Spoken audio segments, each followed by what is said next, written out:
Hello, good morning, જય શ્રી કૃષ્ણ. તો કેમ છો આપ સૌ? તો 13 વાગી ગયા છે, સવારના 12:30 થઈ ગયા છે. તો આજે હું અત્યારે બ્લોગ ચાલુ કરું છું. થોડુંક મોડું થઈ ગયું આજે. તો આજે મેં સવારે મારું રસોડાનું રૂટીન ચાલુ દેખાડ્યું છે. તો જોવાનું ભૂલતા નહીં અને મને કહેજો કે તમને કેવું લાગ્યું. તો આ રૂટીન તો લગભગ આમ ફોલો કરું જ છું, પણ ક્યારેક તબિયતમાં મજા ન હોય કે એવું હોય ત્યારે નથી થતું. તો પછી એટલે જોજો તમે, તમને ગમશે.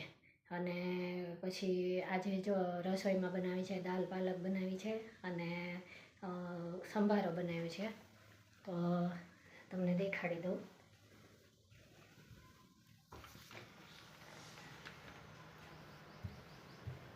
તો આજે મેં છે ને પાલકને વઘારીને એવી રીતે કરી છે દાલ પાલક. મસ્ત ઓલી ગ્રેવીવાળી નથી કરી, પાલકની ગ્રેવી કરીને. તો જો આવી રીતે કરી છે આજે. અને એની સાથે છે કોબીનો સંભારો. અને અહીંયા રોટલીનો લોટ બંધાઈ ગયો છે. મેથી તો અહીંયા બંચમાં જ આવે છે, એટલે વજન ઉપર આવે. તો બહુ મોટી મેથી આવે છે. તો આપણને એમ થાય કે આટલું બધા મેથીને કરવું શું, એવું થાય. એટલે થેપલા એકવાર થઈ ગયા, એકવાર શાક થઈ ગયું. શાક 1-2 વાર કર્યું, પણ તોય હજી એટલી પડી છે. એટલે પછી હું આવી રીતે છે ને આમ સૂકવીને મૂકી દઉં આવી રીતે. પછી એટલે સરસ ધોઈને પછી આવી રીતે પોળી કરીને સૂકવી દઉં છું. અને પછી હાવ કોરી થઈ જાય ને પછી ભરી લઉં, એટલે આપણે કસૂરી મેથી થઈ જાય. એટલે પછી થેપલામાં ને એવી રીતે આપણે વાપરવી હોય ને તો વપરાય. એટલે આજે દાલ પાલક એ રીતે મેં પાલકને સીધી ઝીણી સમારીને વઘારીને એવી રીતે કરી છે. અને આજે મેં અડદની દાળ એમાં નાખી છે. નહીંતર આમ રેગ્યુલરમાં હું અડદની દાળ નાખીને નથી કરતી, ખાલી એકલી ચણાની દાળ નાખું થોડીક, અને થોડી મગની દાળ નાખું અને પાલક, એવી રીતે કરું છું.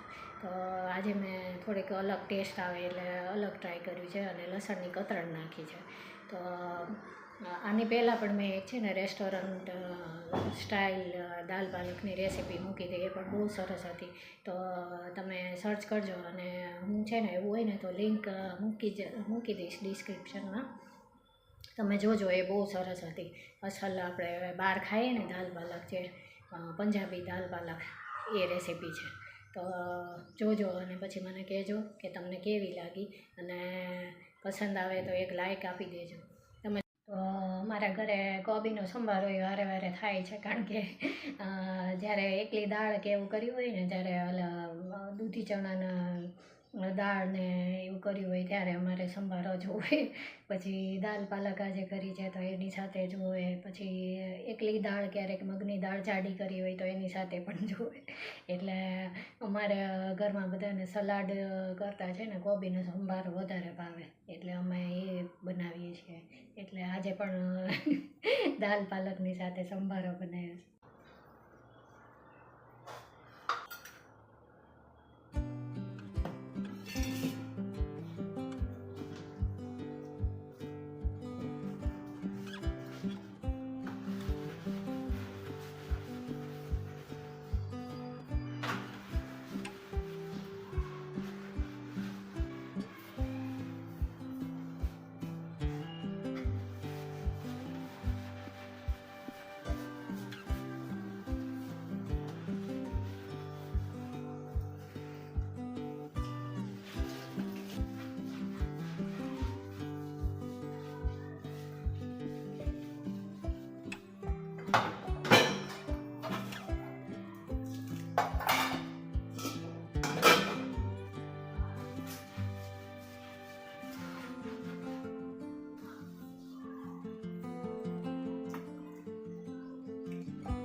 જો અહીંયા સરસ સાફ કરી નાખ્યું છે મેં એકદમ.